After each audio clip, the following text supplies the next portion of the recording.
Nasi tiri kubika cheesy sadza nemuriwo une dovi naika. Saka panapa ndikusizina ka rib kangu ne ka spice blend ne soy sauce tokakanda mu oven.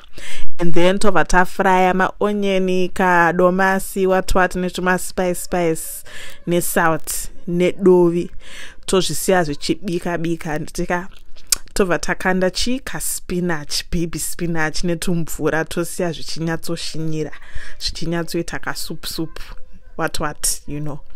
Now takubika sadza redu. Unongochaya sadza rako your normal routine wosizena ne aromate wosiya richishinyira papa wobvoisa cheese wozoita sei wozomona worisiya richishinyira futi what and then my ribs are ready. Wo dilute kamazoe cream soda ndizvo manje naika we set up aside takupakura chikafu chedu manje tobva taita sei tobva tadya. Hazvisi kuloka good here. Asiya comment pazasi apa tinzwi.